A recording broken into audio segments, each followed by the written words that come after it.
guys, how are you? Thanks for watching my video. Today I am going to discuss improvement of sentences.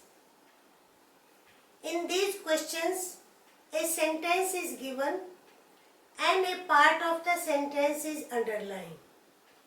That part needs improvement grammatically. You are given 4 options. 3 options you can change and 4th option no improvement. If you think that sentence doesn't need any improvement or totally correct one, so आप उसको D को answer कर देंगे. इस question को attempt करने के लिए one should have knowledge of grammatical structure. और ग्रामर पर बहुत वीडियो अपलोड मैं कर चुकी हूँ.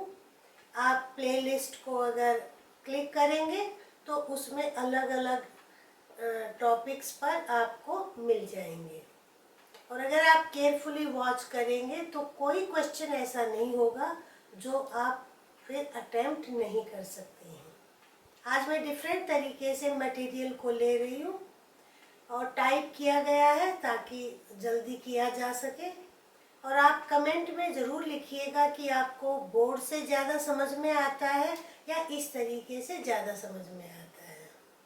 सो you can see on the screen पर आप क्वेश्चंस देख सकते हैं. Your first question is what you have been doing since the blood donation camp last month.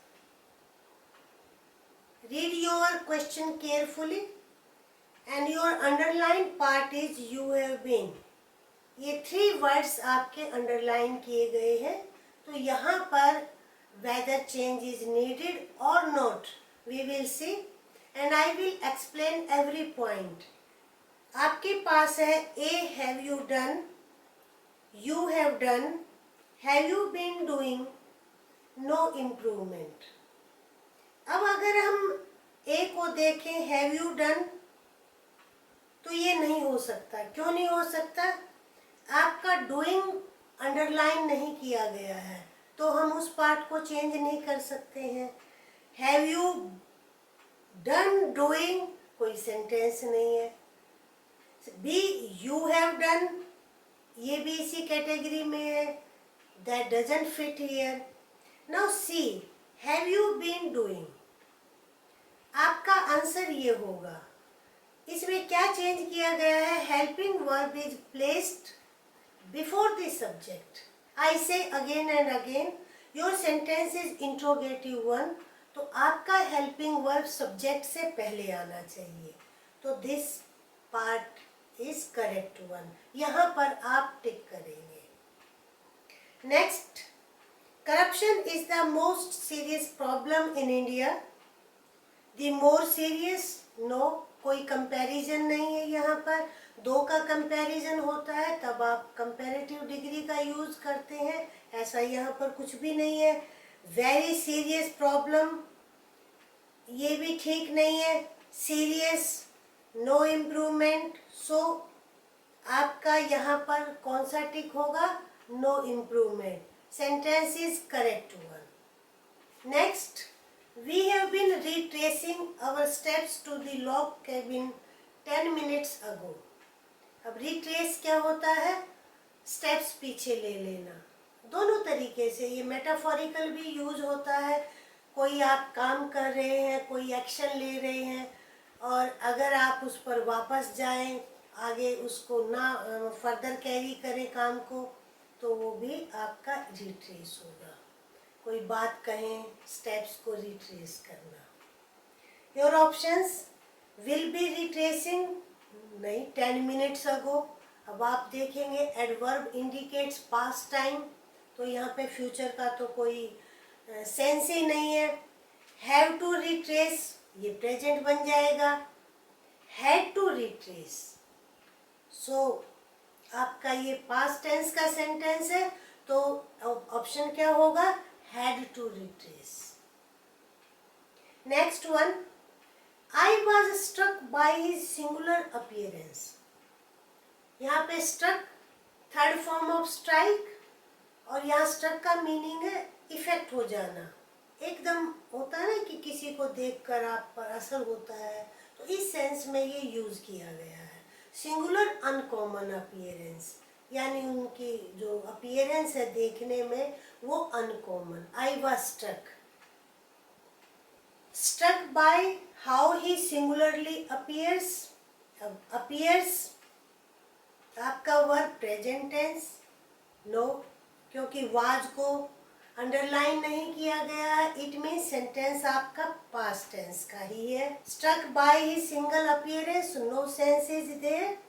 Had stricken his single appearance, stricken had, no, so this sentence is also correct one, so your answer will be no improvement. Next sentence, they were being commanded to wait till the signal was given.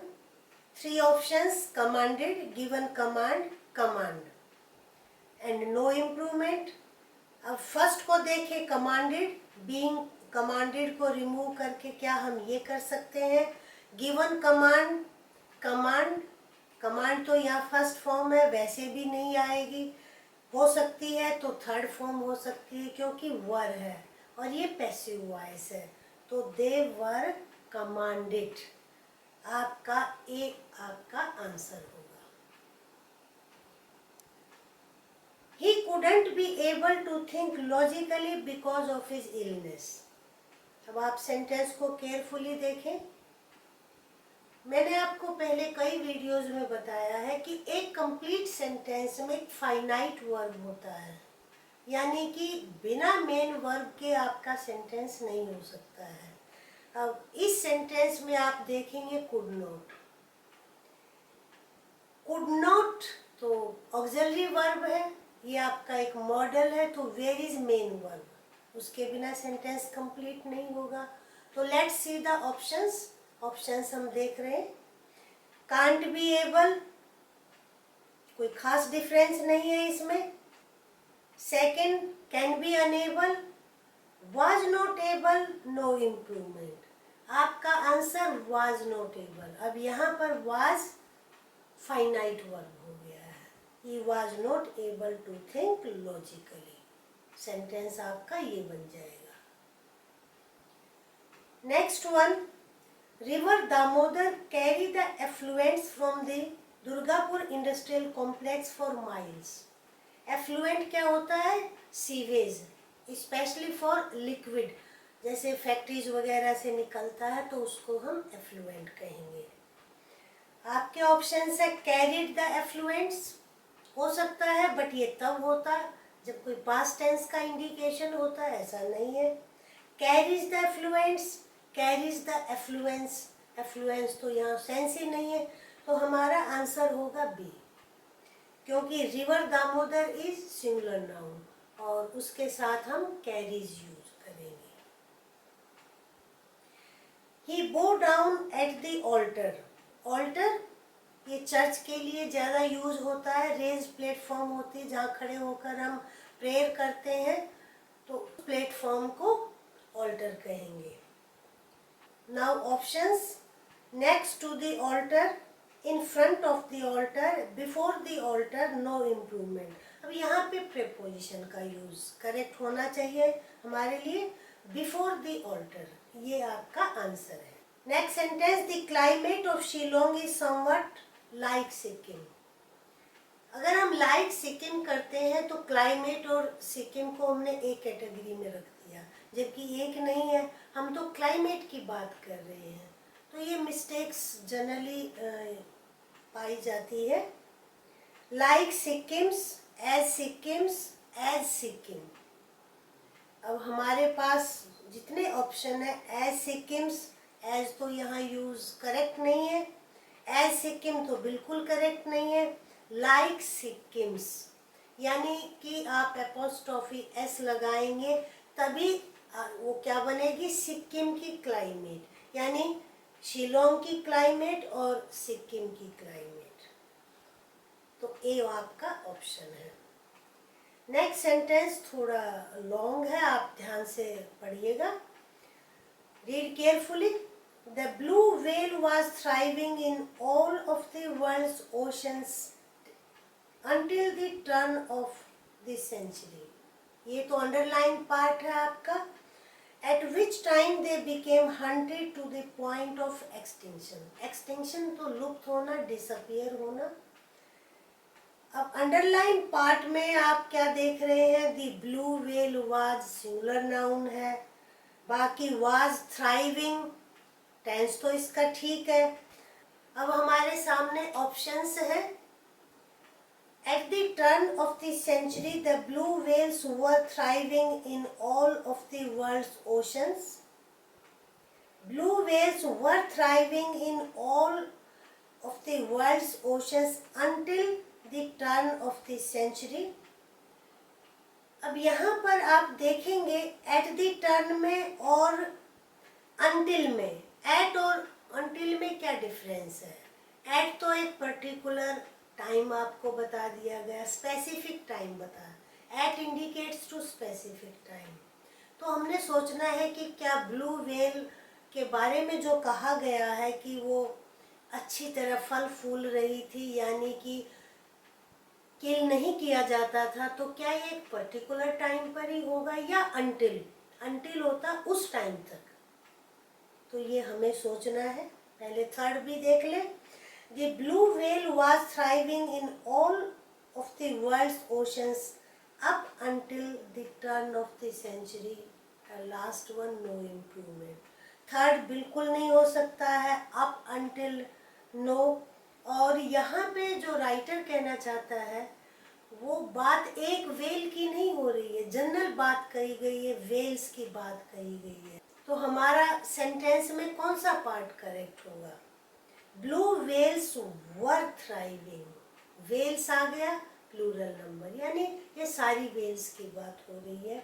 In all of the world's oceans until the turn of the century, यानी कि 20th century तक blue whale को कोई danger नहीं था. अब वो extinction के पॉइंट पर आ गई है. तो यहाँ पर आपका बी ऑप्शन इज करेक्ट हुआ. इस तरीके से आप इन क्वेश्चंस को अटेम्प्ट करेंगे और आप देखेंगे सारा ग्रामेटिकल स्ट्रक्चर से रिलेटेड आपके ये क्वेश्चन है. सो आप ग्रामर पर विद्या क्लासेस के इस चैनल के सारे वीडियोस देखिए. आप प्लेलिस्ट पर क्लिक करेंगे तो आपको सारे क्लियर हो जाएंगे कि हमें कौन सा ओपन करना है. Okay, I hope you enjoyed the video. और बंद करने से पहले वीडियो को लाइक करें, शेयर करें. फर्स्ट टाइम है तो चैनल को सब्सक्राइब करें. Okay, thank you.